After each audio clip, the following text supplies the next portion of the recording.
Supreme কোর্টের নির্দেশ মানছে না ট্রাইব্যুনাল, অভিযোগকে গুরুত্ব দিলেন না সুপ্রিম কোর্টের প্রধান বিচারপতি। সুপ্রিম কোর্টে একজন আইনজীবী অভিযোগ করেন ট্রাইব্যুনাল সুপ্রিম কোর্টের নির্দেশ মানছে না, আইনজীবী বা কোনো প্রতিনিধিকে সওয়াল করার জন্য অনুমতি দেওয়া হচ্ছে না। আরো বিস্তারিত বিষয়ে জেনে নেব দিল্লি থেকে আমাদের প্রতিনিধি জ্যোতির্ময় রয়েছেন আমাদের সঙ্গে। জ্যোতির্ময়, দেখো, ট্রাইব্যুনালের ফাংশনিং নিয়ে প্রশ্ন তুলে এক আইনজীবী তিনি সুপ্রিম কোর্টের প্রধান বিচারপতির এজলাসে মেনশন করেন এবং তিনি বলেন যে তিনি তার মামলা যদি নিষ্পত্তি হয় তাহলে তিনি প্রথম দফায় ভোট দিতে পারেন, কিন্তু তার মামলা 24শে এপ্রিল তালিকাভুক্ত হয়েছে। এক্ষেত্রে যারা আইনজীবী রয়েছেন বা কোনো প্রতিনিধি তাকে সওয়াল করার জন্য অনুমতি দেওয়া হচ্ছে না। সুপ্রিম কোর্ট যে নির্দেশ দিয়েছে সেই নির্দেশ মেনে চলছে না ট্রাইব্যুনাল এবং ট্রাইব্যুনাল প্রপারলি ফাংশন করছে না বলে তিনি অভিযোগ করেন। কিন্তু প্রধান বিচারপতি তিনি প্রথমেই যথেষ্ট উষ্মা প্রকাশ করেন। তিনি বলেন যে সুপ্রিম কোর্টে প্রত্যেক দিন বাংলার এসআইআর সংক্রান্ত মামলা আসছে, তিনি প্রায় কার্যত বিরক্তি প্রকাশ করেন এবং তারপরেই প্রধান বিচারপতি জানিয়ে দেন যে তিনি এই বিষয়ে কলকাতা হাইকোর্টের প্রধান বিচারপতির কাছ থেকে রিপোর্ট চাইবেন এবং এই মামলা তিনি এরপর আর শোনেননি। ধন্যবাদ।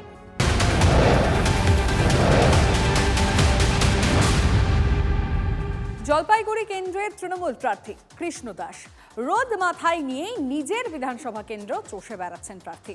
বৃহস্পতিবার প্রথম দফার ভোট রয়েছে হাতে আর মাত্র 1.5 দিন। শেষ মুহূর্তের প্রচারে মানুষের কাছে পৌঁছে যাওয়াই লক্ষ্য তৃণমূল প্রার্থীর।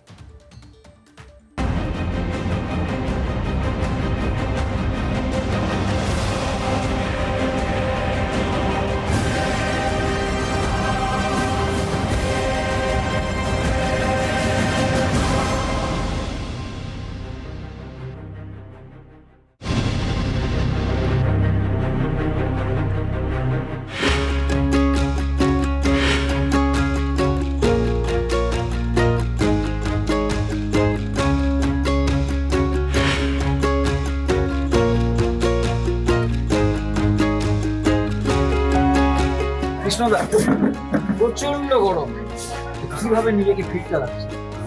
নিজেকে ঠিক রাখতে হচ্ছে খাওয়া দাওয়া একদম লিমিট কম, তেলাক্ত জিনিস একদমই না, তার মধ্যে ফলমূল বেশি জোর দিই, ড্রাই ফ্রুট থেকে যেমন জোর দিই ফলমূলটার উপরে বেশি ধ্যান দিয়ে দিই এবং খাবারটা যত পারি কম খাওয়া, জলটাকে বেশি খাওয়া, যাতে জলটা একটু বেশি খেতে পারি সেটা করি।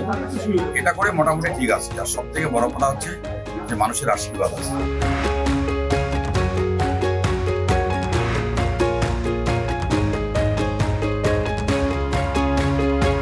মানুষের কাছে কি আবেদন রাখবে? এই আবেদন রাখবো প্রত্যেকজন আমাকে আশীর্বাদ করে আমি যেন মানুষের সেবা করতে পারি, কাজ করতে পারি। এই যে মানুষের এত দিন, এটা শুরু করবেন কি? আমাকে তার জন্য দিনরাত পরিশ্রম করতে হবে, তার জন্য আমাকে ভগবানের কাছে আরো প্রার্থনা করতে হবে যাতে শক্তি দেয়। ভগবান যদি শক্তি দেয়, আমার যদি ইচ্ছা থাকে আমি শক্তি দিতে পারবো।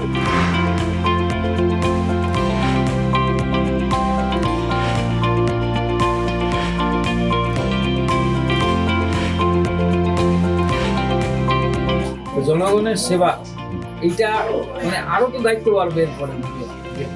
আমি এটাই প্রার্থনা করি ঈশ্বরের কাছে, যাতে আমার শেষ সময় পর্যন্ত, শেষ নিঃশ্বাস পর্যন্ত যাতে মানুষের কাজ করতে